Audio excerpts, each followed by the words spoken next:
sou tutor de Química do projeto e a aula da semana é sobre funções inorgânicas. As funções inorgânicas se dividem em quatro: ácidos, bases, sais e óxidos, e a gente vai falar das quatro hoje. Mas antes de falar delas, a gente vai falar de alguns conceitos que vão ser importantes, como o conceito de pH, né? Potencial hidrogênio iônico. pH, basicamente, é uma escala que vai me indicar, né, a concentração de H+, naquele meio, ou seja, a acidez daquele meio. Essa escala vai de 0 a 14, e de 0 a 6 é considerado ácido, 7 é considerado neutro, e 8 a 14 é considerado básico, né, ou alcalino. E é importante que a gente tenha consciência de que se eu falar que eu estou diminuindo o pH, eu estou fazendo com que o meio fique mais ácido. E se eu falar que eu estou aumentando o pH, eu estou falando que o meio está mais básico. Outro conceito importante é o conceito de NOx, né? De número de oxidação. O NOx, basicamente, ele é um número que vai me indicar a carga elétrica que aquele elemento, aquele átomo assume dentro, dentro de uma molécula quando ele está fazendo ligações. Alguns elementos possuem NOx fixo, né? Então a gente vai analisar esse NOx fixo, ou seja, que não importa a situação ou a molécula que eles estão, eles vão sempre ter esse NOx. Então vamos lá. Primeiro a gente vai analisar uma coisa muito importante para o cálculo do NOx, que é substâncias simples e moléculas sempre têm somatório igual a zero, né? Então se eu pego uma substância simples ou uma molécula, o NOx daquela molécula da substância simples é zero. De um íon, por exemplo, se eu tiver o CO3 2-, né, a carga dele é -2. Então o NOx dele também é -2, porque o NOx é a carga que aquela substância está assumindo. Os metais alcalinos, né, que são o grupo 1 da tabela periódica, que é lítio, sódio, rubídio, césio, frâncio e potássio, tem NOx fixo igual a +1. O grupo 2 da tabela periódica, que é berílio, magnésio, cálcio, estrôncio, bário e rádio, tem NOx fixo igual a +2. A prata +1, o zinco +2, o alumínio +3, o hidrogênio geralmente +1 e o oxigênio geralmente -2, né? Quando a gente está falando de óxidos. O oxigênio só vai ser -1 quando ele estiver em peróxidos, como no caso do peróxido de hidrogênio, que é o H2O2, que é água oxigenada. Né? Lá o NOx do oxigênio é -1, mas geralmente é -2. Outra coisa importante do NOx que a gente tem que saber é o cálculo do NOx. Né? Para a gente calcular o NOx de um elemento desconhecido dentro de uma molécula, como aqui no caso do HNO3, a gente sabe o NOx do hidrogênio, que é +1, a gente sabe o NOx do oxigênio, que é -2, mas a gente não sabe o NOx do nitrogênio. Então o que a gente vai fazer? A gente vai calcular. O NOx da molécula tem que ser igual a zero. Ou seja, se a gente somar o NOx do hidrogênio mais o NOx do nitrogênio mais o NOx do oxigênio, isso vai ser igual a zero. O NOx do hidrogênio é +1, o NOx do nitrogênio é X, porque a gente não sabe, né? E o NOx do oxigênio é -2, vezes 3, porque tem 3 oxigênios. Então fica -6. Então +1 mais X menos 6 é igual a zero. Passando 6 e 1 para o outro lado, o -6 dá +6 e o +1 vai -1. Então x é igual a 6 menos 1, então x é igual a 5. Então, nesse caso, a gente pode dizer que o NOx do nitrogênio é igual a +5 nessa molécula. Então, é muito importante que vocês saibam calcular o NOx dessa forma, né, mais para frente no conteúdo. Agora a gente vai falar dos ácidos em si. Né? De acordo com a definição de Arrhenius, os ácidos são substâncias que, em meio aquoso, né, em solução aquosa, liberam íons H+, ou H3O+, que é o íon hidrônio, né? Ou seja, tornam o meio ácido, diminuem o pH do meio. E esses ácidos, né, os ácidos inorgânicos, são divididos em dois tipos principais: os oxiácidos, que contêm oxigênio, e os hidrácidos, que não contêm oxigênio. Agora a gente vai estudar cada um deles separadamente. Vamos começar com os hidrácidos.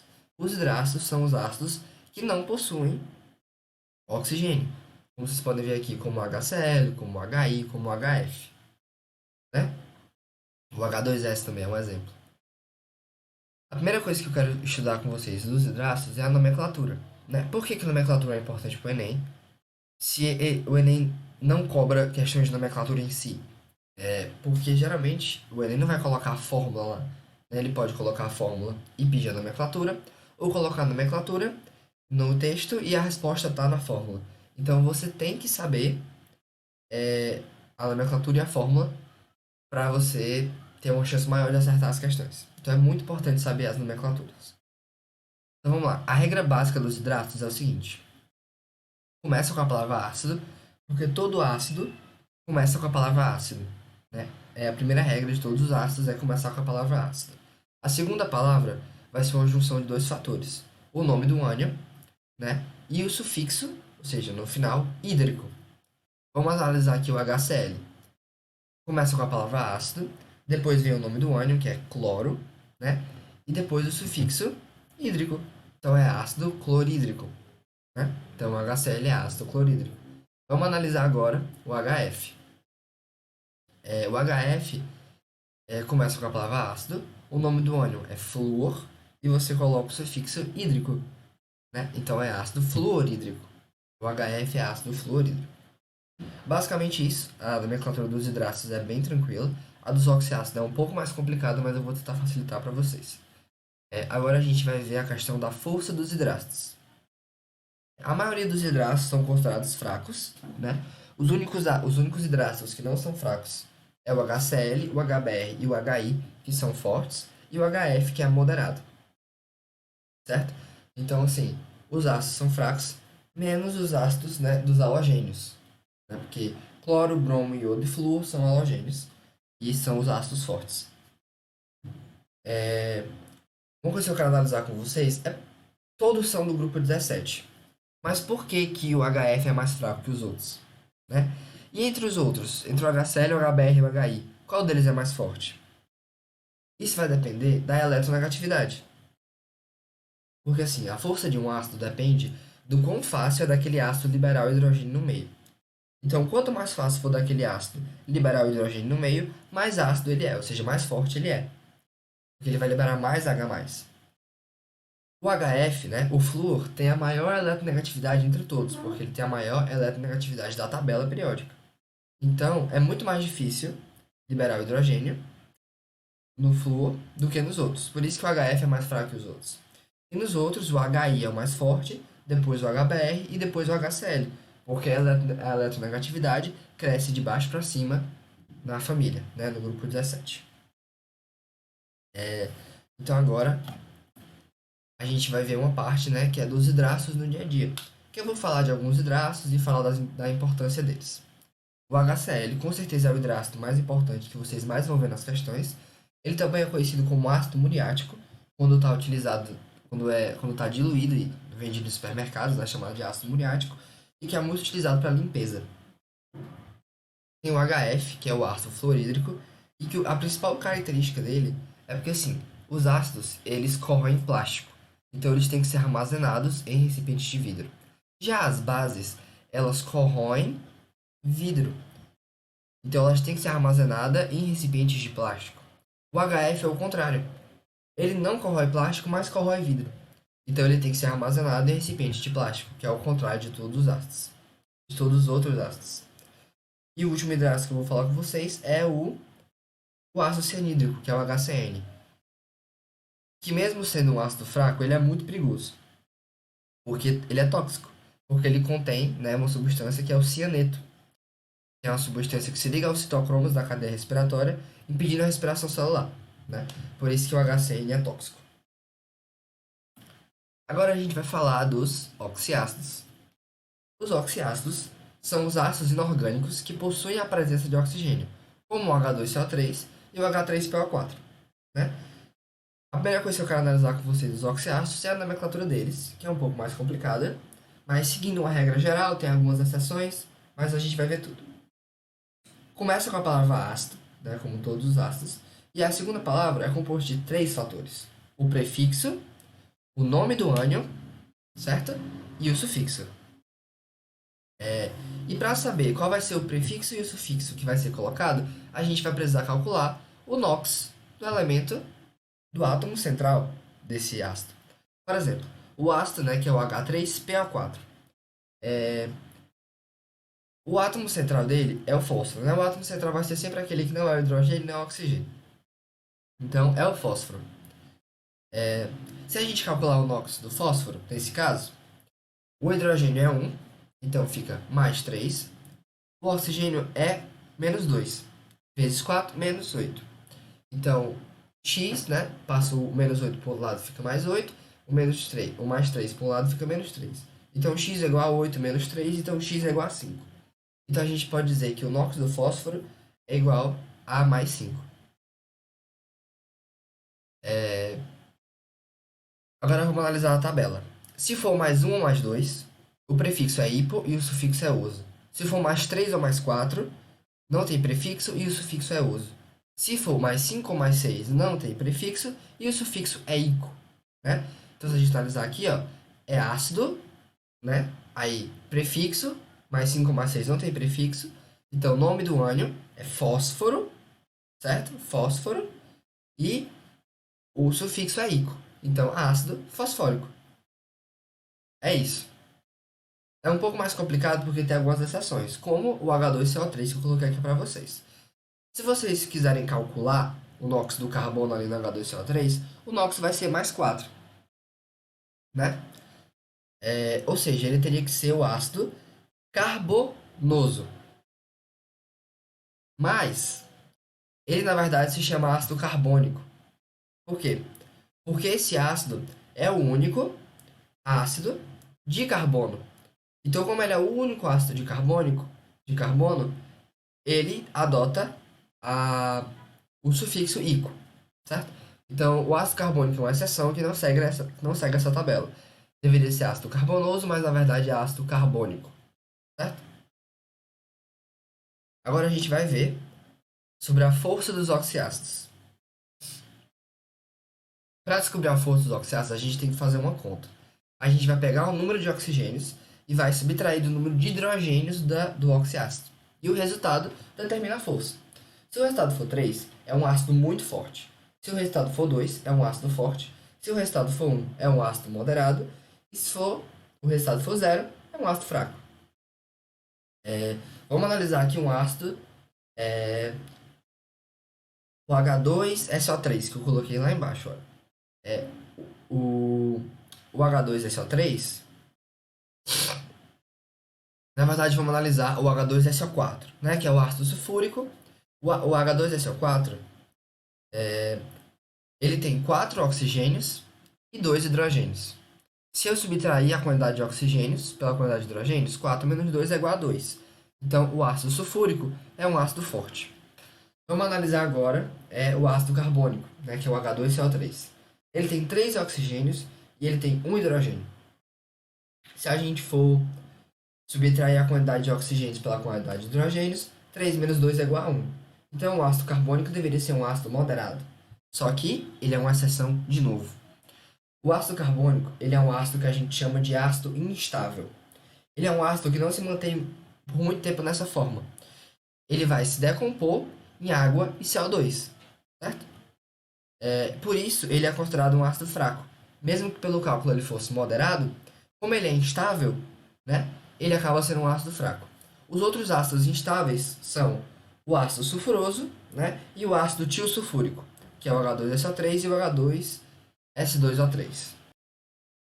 Agora a gente vai falar um pouco, né, sobre os oxiácidos no dia a dia, né, as importâncias deles, os mais importantes. O ácido carbônico, ele é muito importante, pois essa reação de decomposição dele, né, que ele se decompõe em gás carbônico e água, está envolvido em vários processos.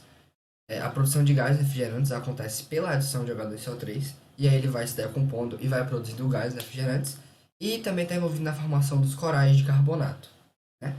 O ácido sulfúrico, ele é importante porque acho que vocês já ouviram falar de chuva ácida, né? E um dos gases formados na chuva ácida é o ácido sulfúrico.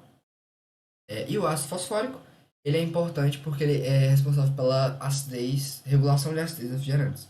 Por exemplo, se você olhar lá na Coca-Cola, ele vai dizer que tem H3PO4, porque e o ácido sulfúrico e o ácido fosfórico faz na Coca-Cola essa regulação de acidez. Agora a gente vai falar das bases, né? As bases, de acordo com a definição de Arrhenius, são substâncias que em meio aquoso liberam íons OH-, né? Hidróxido. Ou seja, tornam o meio básico com pH maior do que 7. A primeira coisa que eu quero analisar com vocês é a nomenclatura das bases, né? A nomenclatura das bases é bem mais tranquila do que a dos ácidos, né? E ela acontece da seguinte forma. Você vai começar com a palavra hidróxido, certo? Como os ácidos, todos os ácidos começam com a palavra ácido, todas as bases começam com a palavra hidróxido. Então você vai começar com hidróxido, e aí você vai aí de cátion, que é o cátion, ou seja, o que não for o OH na base. E depois o NOx do cátion, se aquele cátion tiver NOx variável.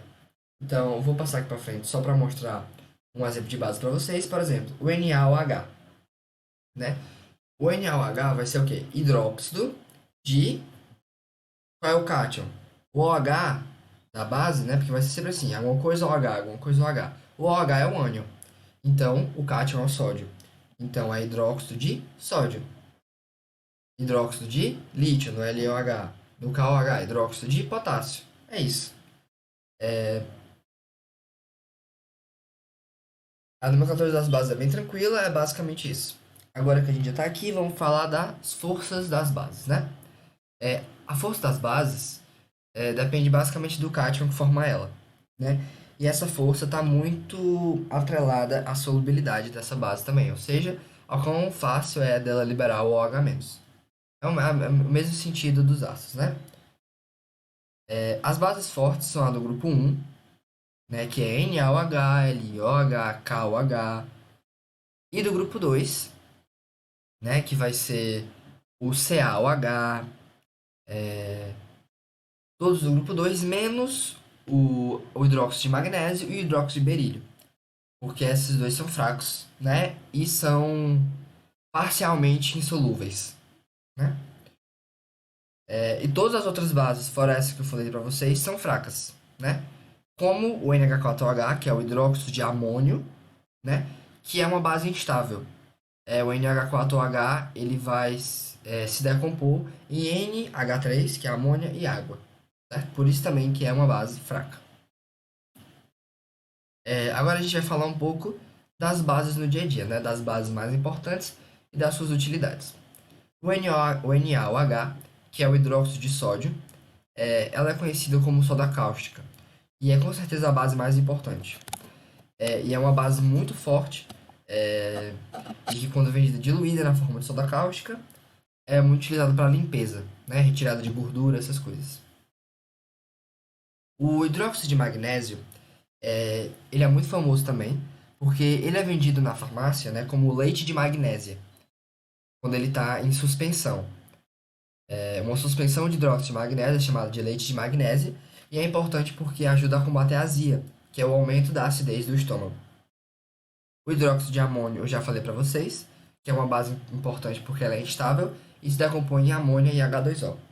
Tem até uma experiência interessante que se chama sangue do diabo. O NH4OH é uma base.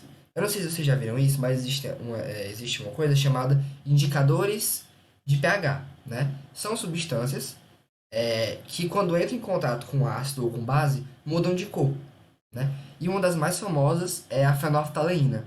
A fenolftaleína é uma substância que quando está em contato com o ácido, ela continua incolor, quando está em meio neutro, ela continua incolor, e quando está em meio básico, ela fica rosa, né? Então ela é um indicador, você consegue saber se o meio está básico com a fenolftaleína porque ela fica rosa. Também existem outros indicadores, né?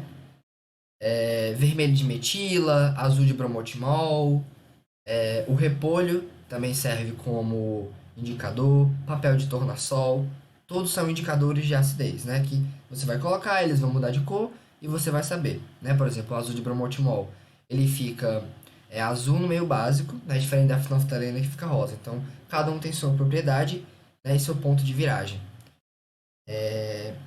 No caso desse experimento, que é a sangue do diabo, você vai colocar NH4OH e vai colocar a fenolftaleína.